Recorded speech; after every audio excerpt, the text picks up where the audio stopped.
Welcome to iDream media. So diabetes sugar వ్యాధి ఈ మధ్య కాలంలో ప్రతి ఇంట్లో ఉంటూ ఉన్న సమస్య. సో ఎందుకు అసలు ఈ సమస్య, ఇక దీన్ని ఫంక్షనల్ మెడిసిన్ వైద్య విధానం ద్వారా ఎలా తగ్గించుకోవచ్చు వివరాలు తెలుసుకుందాం. ఈరోజు మనతో పాటు ఉన్నారు second life nature cure hospital నుంచి డాక్టర్ పిఎస్ సాగర్ గారు, acupuncture and functional medicine specialist. Doctor గారు నమస్తే. సో డయాబెటీస్ అనేది నిజంగా మాట్లాడుకుంటే ఇప్పుడు ఒకప్పుడు కన్నా చాలా పెరిగిపోయింది. సో చిన్న వయసులో డయాబెటీస్ వస్తుంది, చిన్న పిల్లలో డయాబెటీస్ వస్తుంది, ప్రతి ఇంట్లో కూడా ఒకరికి డయాబెటీస్ ఉంటున్న పరిస్థితి. అయితే యాక్యుపంక్చర్ అనేది బాగా పనిచేస్తుంది, ఫంక్షనల్ మెడిసిన్ వైద్య విధానం దీనికోసం చక్కగా ఉందని చెప్తున్నారు, రూట్ కాజ్ నుంచి తీసేయచ్చని. అది ఎలాగా, అసలు ఎందుకు ఈ సమస్య ఇంతలా? సో మంచి ప్రశ్నమా. డయాబెటీస్లో మనకు 2 టైప్స్ మా, టైప్ 1 టైప్ 2 2 టైప్స్ ఉంటాయి. టైప్ 1 వచ్చేసి ఆటోఇమ్యూన్ డిసార్డర్, వాళ్ళకి జెనెటిక్గా తల్లిదండ్రుల నుంచి వచ్చిన ఆటోఇమ్యూనిటీ కండిషన్ వల్ల పిల్లలకి చిన్న వయసులోనే వాళ్ళ ప్యాంక్రియాస్ డ్యామేజ్ అయిపోయి వాళ్ళకి ఏమవుతుందంటే కంప్లీట్గా ఇన్సులిన్ ప్రొడక్షన్ అనేది స్టాప్ అయిపోతుంది. సో దానివల్ల కంప్లీట్గా వాళ్ళ జీవితాంతం ఇన్సులిన్ మీద ఆధారపడాల్సిన పరిస్థితి. సో మన దగ్గర ఆటోఇమ్యూనిటీకి కంప్లీట్గా రీప్లేస్ చేసే ఒక ట్రీట్మెంట్ ఉంది, ట్రాన్స్ఫర్ ఫ్యాక్టర్ థెరపీ అంటాం. సో వాళ్ళ బాడీలో ఇంకా జీవితాంతం అదే ఇమ్యూనిటీని క్యారీ చేయాలి, ఆ డిఫెక్టివ్ ఇమ్యూనిటీని క్యారీ చేయాల్సిన అవసరం లేదు. సో వాళ్ళ ఇమ్యూనిటీని కంప్లీట్గా ఒక 1 to 2 yearsలో మనం కొత్త ఇమ్యూనిటీతో రీప్లేస్ చేయొచ్చు. First primary source mother milk. So రావడం డిఫెక్టివ్, లేదా ఇప్పుడున్న వాళ్ళకి చిల్డ్రన్ ఫీడ్ ఏదైతుందో చాలా రకాల ప్రోడక్ట్స్ చిన్నప్పటి నుంచే ఇస్తున్నారు కదా, దానివల్ల కూడా డ్యామేజ్ అవుతున్నాయి. మదర్ మిల్క్ ద్వారా వస్తుందా? మదర్కి ఆల్రెడీ ఆటోఇమ్యూన్ డిసార్డర్స్ హిస్టరీ ఏమైనా ఉందనుకోండి, వాళ్ళ నుంచి వాళ్ళకి అలా రావచ్చు. అండ్ ఇంకొకటి ఏంటంటే ఇప్పుడు వాళ్ళు తింటున్న చిల్డ్రన్ ఫీడ్ ఏదైతుందో చాలా ప్రోడక్ట్స్ వాడుతున్నారు కదా, బేబీ ఫీడ్స్, వాటిలో కూడా చాలా ఉన్నాయి కదా, టాక్సిక్ ఎలిమెంట్స్ ఉన్నాయి కదా, వాటి వల్ల కూడా కొంతమందికి వస్తున్నాయి. సో అల్టిమేట్గా మనం ఇమ్యూన్ సిస్టమ్ని కంప్లీట్గా మళ్ళీ న్యూ ఇమ్యూనిటీతోని వాళ్ళని మనం చేంజ్ చేసుకొని వాళ్ళకి ఇంకా ఫర్దర్ డ్యామేజెస్ అనేవి ఆగిపోవచ్చు. అండ్ మంచి హర్బ్స్ ఉన్నాయి మనకి, ఎస్పెషలీ చెప్పుకోవాలి అని అంటే జిమ్నేమా సిల్వెస్ట్రోన్, అలాంటి కొన్ని మంచి మంచి హర్బ్స్ ఉన్నాయి. దాని పొటెన్షియల్ ఏంటంటే డ్యామేజ్ అయిన ప్యాన్క్రియాస్ బీటా సెల్స్ని మళ్ళీ రీజనరేట్ చేస్తుంది. సో అప్పటి వరకు వాళ్ళని ఇన్సులిన్ మీద డిపెండ్ అవ్వనియాలి. మనం సైమిల్టేనియస్గా ఈ ఫంక్షనల్ మెడిసిన్ ద్వారా ఆ రూట్ కాజ్ని కూడా మనం కరెక్ట్ చేసుకొని, ఆ ఇమ్యూనిటీని కరెక్ట్ చేసుకొని, తర్వాత వాళ్ళ డ్యామేజ్ అయిన ప్యాన్క్రియాస్ బీటా సెల్స్ అని రీజనరేట్ చేసుకొని శరీరంలోనే ఇన్సులిన్ ప్రొడక్షన్ని మనం డెవలప్ చేయగలిగితే ఫ్యూచర్లో వాళ్ళు ఇన్సులిన్ వాడాల్సిన అవసరం తగ్గుతుంది, మెల్లిగా ట్యాబ్లెట్స్కి వస్తారు. ఓవర్ ఏ లాంగ్ పీరియడ్ వాళ్ళు కంప్లీట్గా మెడిసిన్ ఫ్రీ కూడా అవ్వచ్చు. అంటే టైప్ 1 కూడా. సో టైప్ 2 చూసుకుంటే జీవన శైలి వ్యాధి.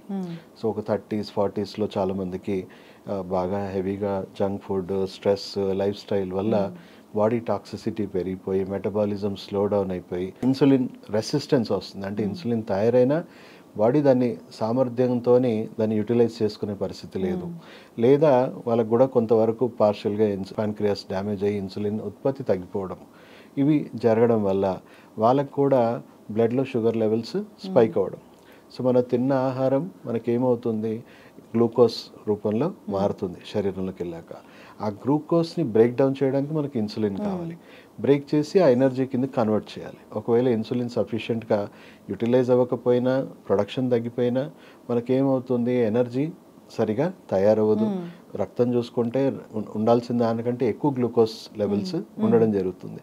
సో మనం పార్షియల్గా ఏం చేస్తున్నాం, మనకు ఆ ఇన్సులిన్ కానీ ట్యాబ్లెట్స్ కానీ ఎక్కడి నుంచి వస్తున్నాయి, అవుట్ సోర్స్ చేస్తున్నాం. వేరే యానిమల్స్ ఏవైతే ఉన్నాయో పంది నుంచి ఎస్పెషల్లీ, వాటి ప్యాన్క్రియాస్లో ప్రొడ్యూస్ అవుతున్న ఇన్సులిన్ మనం టాబ్లెట్ రూపంలో, ఇంజెక్షన్ రూపంలో మోతాదులో తీసుకొని ఈ రోజు ఈ పూట గడిపేస్తున్నాం. ఓకే, అంటే ఇన్సులిన్ అనే సోర్స్ అక్కడ నుంచి వస్తుందా? ఎక్స్టర్నల్ మనం అవుట్ సోర్స్ చేస్తున్నాం. బాడీలో జరగాల్సిన ఫంక్షనాలిటీ సరిగా లేదు కాబట్టి అవుట్ సోర్స్ చేసుకొని ఈ రోజు పూట గడిపేస్తున్నాం. సో ఇలాగే మనం కంటిన్యూ చేయడం వల్ల లోపల ఉన్న డిఫెక్ట్, ఫంక్షనల్ డిఫెక్ట్స్ని అలాగే ఉంచుకోవడం వల్ల లాంగ్ టర్మ్లో ఏమవుతున్నాయి, ఇన్సులిన్ తీసుకున్నా అటు టాబ్లెట్స్ తీసుకున్నా బ్లడ్ అంతా టాక్సిక్ అయిపోతుంది. ఫస్ట్ డ్యామేజ్ అయ్యేది మైక్రో బ్లడ్ సర్క్యులేషన్ అంతా డ్యామేజ్ అవుతుంది. సో దానివల్ల వాళ్ళకి diabetic retinopathy, neuropathy, nephropathy, cardiopathy, ఎన్నో damages, diabetes induce damages. So ఎందుకు అంత దాకా తెచ్చుకోవాల్సిన అవసరం లేదు కదా. ఓకే, ఎమర్జెన్సీలో మీరు టాబ్లెట్స్ వాడుతున్నారు, ఇన్సులిన్ తీసుకుంటున్నారు, ఇట్స్ ఎ గుడ్ మెజర్. ఎమర్జెన్సీలో విషంతోనే ప్రాణాన్ని కాపాడుకోవాలి, మనకు అవసరం అది. కానీ విషమే ఆరోగ్యం కాదు కదా. అలాగే కంటిన్యూ అవుతాయి, దీర్ఘకాలికంగా మనం కాళ్ళు కొట్టేయాలి, గ్యాంగ్రీన్లు అవుతాయి, హార్ట్, లివర్, కిడ్నీ ఎన్నో డ్యామేజెస్ అవుతున్నాయి. సో మనం ఏం చేస్తాం ఫంక్షనల్ మెడిసిన్లో ఏం చేస్తామంటే ఇప్పుడు ఆ డ్యామేజ్ అయిన ప్యాన్క్రియాస్ని మీకు ఎలా చెప్పానో రీజనరేట్ చేయడం కానీ బాడీలో ఉన్న టాక్సిక్ ఎలిమెంట్స్ తీసేయడం కానీ అవి చేసుకుంటూ డైట్లో కూడా కరెక్షన్స్ చెప్తాం. మన ఆహారంలో చూసుకుంటే మనం ఆహారాన్ని గ్లైసెమిక్ ఇండెక్స్ పరంగా మనం విభజిస్తే 55 లోపు గ్లైసెమిక్ ఇండెక్స్ ఉన్నదాన్ని కూడా low glycemic or no zero sugar అనొచ్చు. సో 55 to 70 వరకు మీడియం గ్లైసెమిక్ ఇండెక్స్ అనొచ్చు. 70 to 100 high glycemic index foods. So మనం విపరీతంగా తెలియకుండా ఈ టాబ్లెట్లు వాడుతూనే గ్లైసెమిక్ ఇండెక్స్ని మాత్రం తగ్గించుకునే ఆహారం తినట్లేదు. సో చూసుకుంటే నేను స్వీట్స్ ఆపేసాను డాక్టర్ గారు అని అంటున్నాం. స్వీట్స్లో 100% 100 గ్లైసెమిక్ ఇండెక్స్ ఉందనుకోండి, రైస్, వైట్ రైస్ మన అందరి ఫేవరెట్ వైట్ రైస్. సో దాంట్లో ఆల్మోస్ట్ 87 to 93% గ్లైసెమిక్ ఇండెక్స్ మనకు ఉంది. సో ఆల్మోస్ట్ చక్కెర తినుకుంటా నాకు షుగర్ తగ్గాలి అని కోరుకుంటే ఎంత తప్పు. వైట్ రైస్ తినుకుంటూ తగ్గాలంటే కూడా అంతే. డెఫినెట్గా పాటించాలి. ఎందుకంటే ఇదంతా కరెక్షన్స్ అయ్యేదాకా ఎందుకు షుగర్ పెంచుకోవాలి, ఎందుకు టాబ్లెట్తో తగ్గించుకోవాలి. ఆహారం ద్వారానే ఫస్ట్ నియంత్రించుకోవచ్చు కదా, మనం లో గ్లైసెమిక్ ఇండెక్సే మెయింటైన్ చేయొచ్చు కదా. సో మనకు చాలా ఆప్షన్స్ వచ్చాయి, ఫుడ్ ఆప్షన్స్ వచ్చాయి. మనం చూసుకుంటే బెస్ట్ రైస్ ఒకవేళ మనం గ్రెయిన్ పరంగానే చూసుకుంటే వైట్ రైస్కి బదులుగా బ్లాక్ రైస్ బెస్ట్. మనం ఎన్నో సార్లు మనం దీని గురించి ప్రచారం చేసాం. దాని గ్లైసెమిక్ ఇండెక్స్ వచ్చేసి 43, ఆల్మోస్ట్ 42.5 ఉంటుంది. అంటే షుగర్ పెరగమన్నా పెరగదు. అండ్ ఆ బ్లాక్ కలర్ ఉంది కదా, అది వండితే పర్పుల్ కలర్ అవుతుంది. హైయెస్ట్ యాంటీ ఆక్సిడెంట్స్, దానివల్ల మీకు క్యాన్సర్ ప్రివెన్షన్, బాడీలో ఇన్ఫ్లమేషన్ ఉండదు, ఎన్నో రకాల అంటే షుగర్ వల్ల వచ్చిన డ్యామేజెస్ కూడా కొంతవరకు రివర్స్ చేయొచ్చు మనం. నెక్స్ట్ మనకు సెకండ్ ఆప్షన్ లేదు సార్ నాకు వైట్ రైస్ తింటేనే తిన్నట్టు ఉంటుంది అంటే కొత్త వెరైటీ వచ్చింది. వైట్ రైస్లో కొత్త గ్రెయిన్ వచ్చింది, దాన్ని మనం తెలంగాణ సోనా రైస్ అంటాం. సో దాని గ్లైసెమిక్ ఇండెక్స్ వచ్చేసి 51.5. తెలంగాణ సోనా రైస్ అంటే దాన్ని షుగర్ రైస్ అంటున్నారు కదా డాక్టర్ గారు, అదే sugar free rice. Sugar free rice. So 51.5 ఉంది దాన్ని కూడా ఆ వెరైటీలో. మనం వైట్ రైస్ తిన్న సాటిస్ఫాక్షన్ కూడా ఉంది. At the same time glycemic index below 55, 51.5 అంటే చాలా తక్కువ. సో ఇలాంటి వైబుల్ ఆప్షన్స్ మనం మన దగ్గర పేషెంట్స్ వచ్చిన వాళ్ళకి షుగర్ ఎందుకు పెంచాలి, ఎందుకు తగ్గించాలి, సో మినిమల్ మెడిసిన్తో మెయింటైన్ చేయండి. మీ బాడీలో ఉన్న ఫంక్షనల్ డిఫెక్ట్స్ అంతా క్లియర్ అయ్యేంత వరకు మనం ఎందుకు స్పైక్ చేయాలి, ఎందుకు అన్నెసరీ మెడికేషన్ ఇవ్వాలి. సో మా దగ్గర ఒక టీమ్ ఆఫ్ డాక్టర్స్ ఉన్నారు, అలోపతి ఇంగ్లీష్ డాక్టర్స్ కూడా ఉంటారు. వాళ్ళ ఆబ్జెక్టివ్ ఏంటంటే మినిమల్ మెడిసిన్, పేషెంట్కి అనవసరమైన హెవీ డ్రగ్గింగ్ ఇవ్వాలి అని ఉండదు. ఇప్పుడున్న జనరల్గా ఉన్న రొటీన్ ఇంగ్లీష్ డాక్టర్స్ మనం చూసుకుంటే మెడిసిన్ ఎలా పెంచుకుంటూ పోవాలి, ఎలా కాంప్లికేషన్స్ పెంచాలి అనేది ఎక్కువగా వాళ్ళకి ఆబ్జెక్టివ్ ఆఫ్ ట్రీట్మెంట్. సో వాళ్ళని అందు గురించి డైట్, లైఫ్ స్టైల్ గురించి ఏమీ చెప్పరు. జీవితాంతం పేషెంట్ ఎలా ఉండాలి అనేది ఉంటుంది.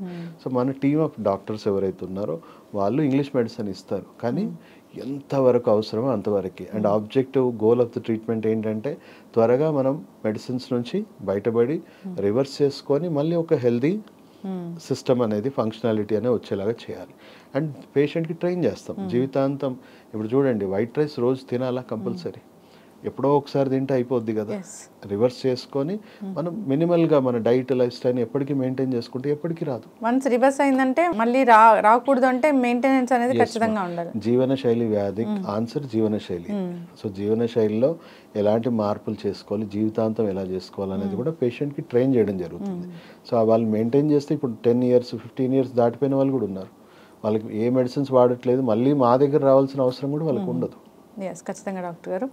So diabetes type 1, type 2. Type 1 అంటే అసలు తగ్గదని చెప్తూ ఉంటారు, కానీ ఫంక్షనల్ మెడిసిన్ చాలా బాగా పనిచేస్తుంది. అది ఆటో ఇమ్యూన్ డిజార్డర్ లాగా ఉంటుంది కాబట్టి దానికి ఒక పర్టికులర్ టైప్ ఆఫ్ ట్రీట్మెంట్ ఉంది.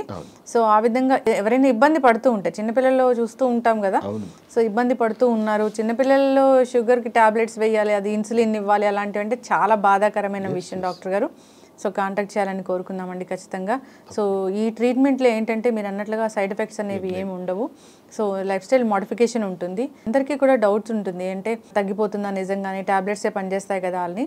సో ఒకసారి వచ్చి చూస్తే తెలుస్తుంది. ఎస్, చక్కటి ఇన్ఫర్మేషన్ అండి, ధన్యవాదాలు.